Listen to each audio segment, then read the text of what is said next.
ati Wakikuyu ni wakumbafu, Wakikuyu sijui watafanya nini. Kwani government mumelala? Why are you giving people? I've been asking this question.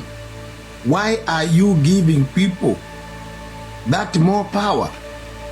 Kwani CID wako wapi? Kwani wenye kulinda nchi wako wapi?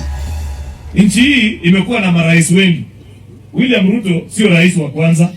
Yeye amekuwa rais miaka 2 peke yake. Kenya iko na miaka 60. Kama hii maneno mnamwambia hajamaliza, ingekuwa rais, wala walikuwa mbele yake wangekuwa wamemaliza.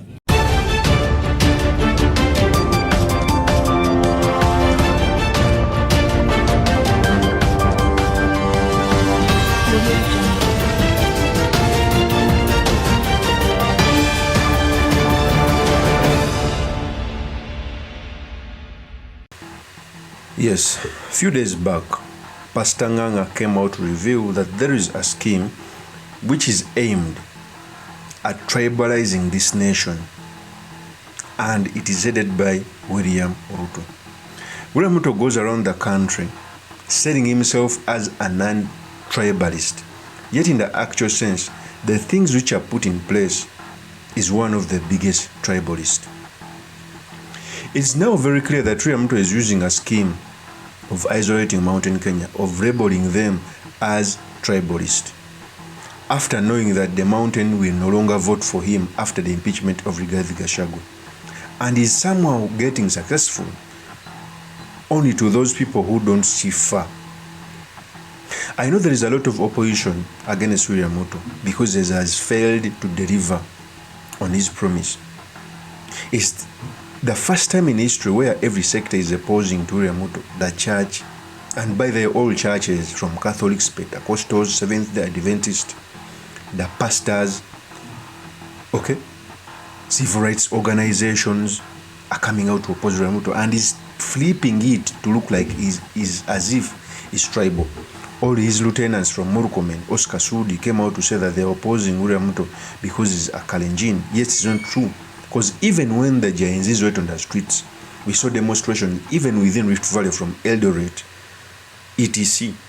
So in this episode, I've come to talk about the comments of Pastor NGANGA on how William Ruto is abandoning his duty, what it means for our politics, and most importantly, the study materials we can learn from the politics of our nation.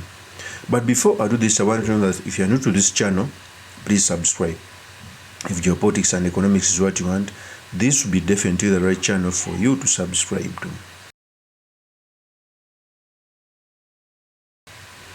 So Pastor NGANGA is one of the biggest pastors in Kenya. Like it or not, he has a lot of following, he has a lot of history in evangelism. Remember, the church was on the forefront of putting William Ruto in the church.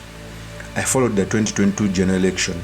We saw the Pentecostals, we saw the Anglican, we saw the Catholics, we saw the Seventh-day Adventists, all campaigning for William Ruto.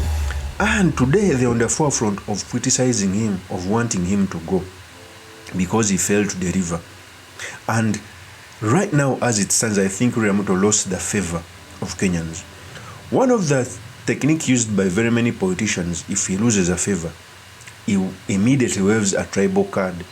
Right now, all William Ruto's lieutenants are screaming out loud that William Ruto is being criticized because he's a Kalenjin, from Murkomen, from Oscar Sudi. And also William Ruto is playing a tribal card after knowing that the mountain is not going to vote for him. Because the mountain, for me, I believe that the mountain is what made William Ruto become president, because it was a deciding factor. Okay? Give respect to a bloc which voted for you at a tune of 47% in one region. Other votes were gotten from other parts of the country. So it can decide. So after knowing that the mountain is gone, is trying to play a tribal card by isolating the mountain. It's akin to what happened in 2007, where 45 were against one tribe. That's what William Ruto wants to create. Not forgetting that in other regions there are still Raila's support, so it won't be able to happen for as long as Raila Amolo Odinga is alive. I don't think that what happened in 2007 can happen, where one region can be against other regions. And remember, chances are showing that even the Kambas are with Gachagua. Even some of the regions are with Gachagua, so it won't be possible. Even Pastor Nganga came out and spoke about this. In fact, Pastor Nganga came out to say that there are some people, the government is sleeping where languages are being used, tribalist languages being used against the central people. In fact, Pastor Nganga said these statements. I want you to listen very carefully because it's going to form a basis of our discussion. Here's the tape. Ati Wakikuyu ni wakumbafu, Wakikuyu sijui watafanya nini. Kwani government mumelala? Why are you giving people? I've been asking this question. Why are you giving people that more power? Kwani CID wako wapi? Kwani wenye kulinda nchi wako wapi? Nimeuliza, nimeweka kwa Facebook. Nimeuliza government.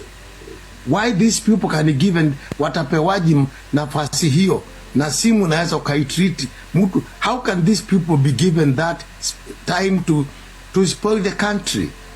Sijui rais wa wapi Garusho, sijui nani yule mwingine wanaongea maneno. How? Surely government, why are you doing this? Why are government doing this thing? Why? Wana mission mtu bale, wana mission ni raisi, wana mission ni hata Nganga. Juzi nimeona wakisema nishikwe, wana mission kila. Hii uhuru imetoka wapi?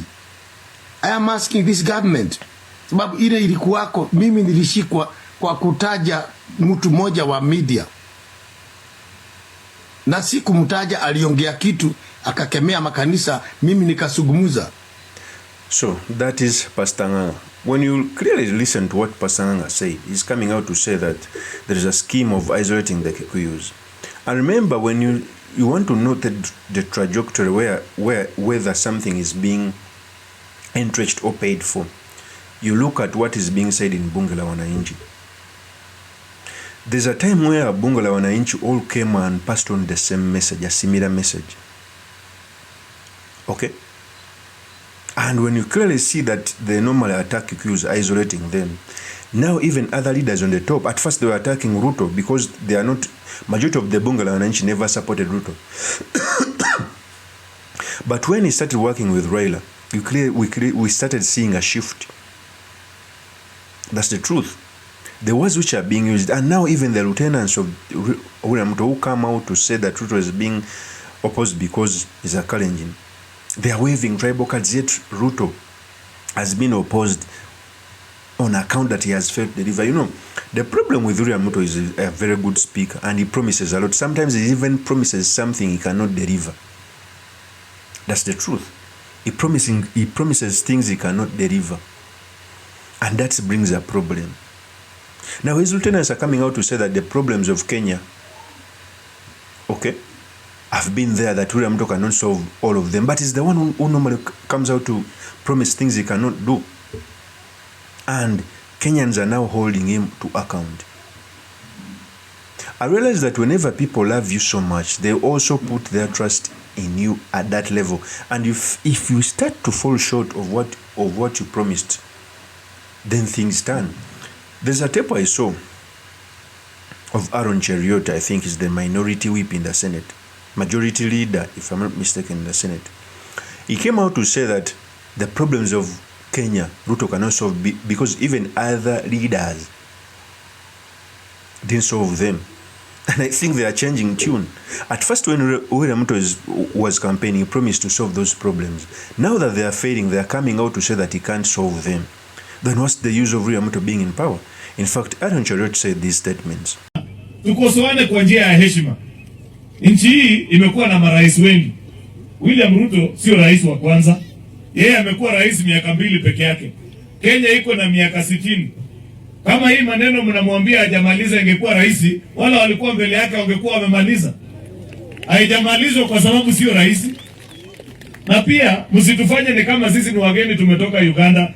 Tulikuwa hapa wakati marais wengine walikuwa. Hii mashida ambayo anapambana naye si ilikuwa pia siku hiyo. Sasa hii maneno mingi imekuja sasa, kila mtu anaongea, mpaka viongozi ambao tunaheshimu sana, viongozi wetu wa kanisa. Mimi nimewasikiza mpaka nasema, hii ni kanisa kweli tena? Mimi ile maneno nyinyi wananchi, hata nyinyi niwaulize, vile mumesikia wale watu wanaongea, viongozi wa kanisa, inatosha wawe wanasema maneno kama ile ambaye inafika mpaka unaona hii sasa ni kukosea rais heshima na ni kumtusi. Kama wanataka kuingia kwa siasa, si makosa. Wanawacha weka Biblia chini, uje kwa jukwaa, ingia kwa siasa. Ile tu nitawaambia, kabla muingie kwa siasa, muulize mjue siasa iko namna gani. Mtafute mwingine alikuwa anaitwa, kuna mwingine aliwahi jaribu, alikuwa anaitwa Pius Muiru. Muulize yeye siasa na wananchi iko inaenda namna gani. So mimi nataka niwaombe, saa ile tunakosoa, tukosoane kwa njia ya heshima, na ya pili usiseme tu hii haiwezekani, tupatie pia wewe option yako. That is Aaron Chorot. So there is a scheme of pressing the blame of failure of William Ruto to do work on Gachagua, on the mountain for being tribalist. But Kenyans are wise. Ruto is being opposed in each and every corner of the country, in each and every institution. The finance bill was opposed not on account because he's a Kalenjin. SHA is being opposed across the country not because he's a Kalenjin. Okay. So the scheme of making the debate tribal is being orchestrated by the state, which is not supposed to be the case. Of course, that's my opinion. Do make comments by commenting about this. Thank you very much for listening in. If this is the first time on this channel, I employ you to subscribe, like, and comment so that I can be motivated to do more of such videos. I'll see you on another one. Peace.